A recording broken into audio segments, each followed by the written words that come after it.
Ganito lang. Ganito. Bibigay ako sa'yo. Bigay ng alphabet to. Yung grupo na to, isa to sa kinakatakutan kong grupo pag nasa dance contest kami. Sige kayo na pogi, sige kayo na pogi. Basta sa akin yung dating. Hello mga dudong. So at this time guys, may biglang pa-dance contest si Awit o si Awit Gamer o si Awit Cruz sa Taytay. So kahit naka-signing off kami, babalik kami. So i-chat natin yung mga dancers natin ng mga CJC para pumunta dito sa bahay para mag on the spot blacklist. Let's go. Yan, dahil sa pa-dance contest ni Awit, magpa-practice kami.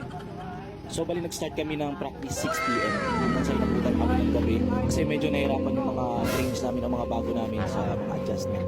Ilang araw na din kasi kami na hindi nakapag-practice. Marami ang kulang kaya sobrang mag-adjust kami. Nasa kalagitnaan pala kami ng reblocking slam at biglang pumusa. So ayan nga guys, grabing ulan. Paano mag makaka-blocking dito? Pero grabing ulan sa labas. Pero yan o, yan ang magamit nila. Anda dito rin si Taguro. Ano ba sasabi mo sa kanila?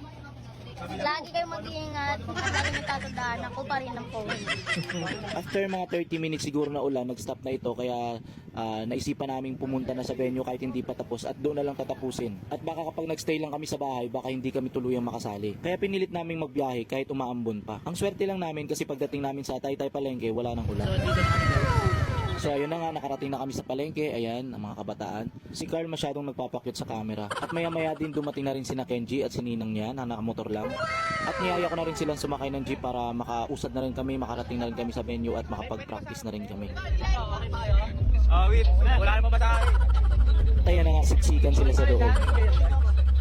At ayun na nga, biyahe na kami papuntang Estrella na kung saan doon matatagpuan ang Sitio Bayabas.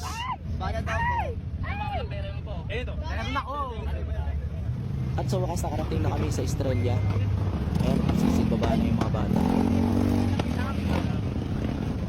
This time papasok namin sa loob kasi ang venue po is nasa looban. Ayan, at kasalubong namin ang mga entity all out. Hi sa magandang member ng entity. Inulit ko lahat ng dancer, magpalisin na kayo. So after namin magpalista, naghanap kami ng area na kung saan pwede kami makapag-reblock kahit mabilisan lang. Kasi po, maya-maya daw sabi ni Awit is magsisimula na.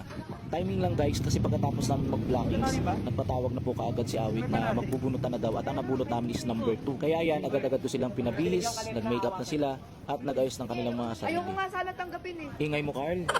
After nila magbihis, pumunta na kami sa court. Dahil sabi ng ibang mga organizers is magsisimula na daw. So pinapapasok na yung 1 and 2. Yan! Alright, syempre pag may mga board of judges tayo, dapat din. So ayun na nga guys, nag-perform na po ang group number 1. At ito na guys ang performance ng Junior Philippines Group. Panoorin natin. Let's go!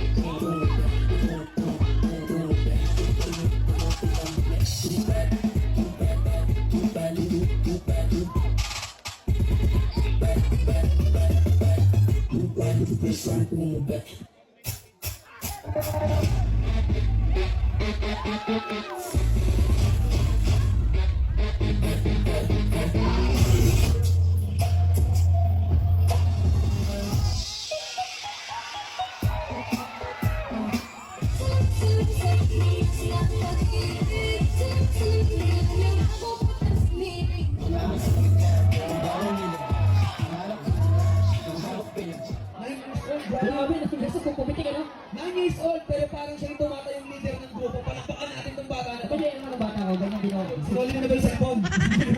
Ang pangalan mo? Dali, Irong. Ganito lang, ganito. Bibigay ako sa'yo. Bigay ng alphabet to. Cellphone? Cellphone. Ito cellphone? Ito yung grupo na to. Isa to sa kinakatakutan kong grupo pag nasa dance contest kami. Oo, totoo yun. Kasi alam niyo kung bakit. Kasi lahat ng jatra nasa kanila. Lockings, spottings, lahat. Crap. Nasa inyo. Kaya saludo ako sa nagtuturo sa inyo. Saludo ako sa nagkukoryo sa inyo. Overall, sobrang linis ng sayaw nyo. Sobrang ganda ng sayaw nyo. At malayo pa yung mapupuntahan nyo. May cellphone na, patingin ang cellphone. Cellphone din. May cellphone. Cellphone nga. Ika-ika naman. Congrats guys, congrats. Nice run. Congrats.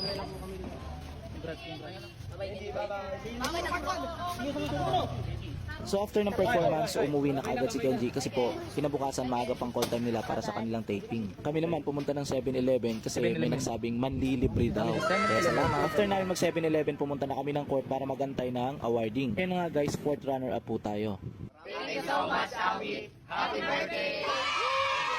So ayan na nga guys, habang nag-aantay kami ng aming service, may dalawang pogi na lumapit sa amin. Yun ay si Stanley at saka si Wesley. Sila yung mga dating members namin na mahilig makibanding sa amin tuwing may DC. By the way, thank you po sa papa ni Fransky sa pagsundo sa amin sa dance contest at siya naging service namin pauwi. Maraming salamat po. Sa mga hindi pa po nakafollow ng page namin, follow na. Maraming salamat sa panunood. God bless!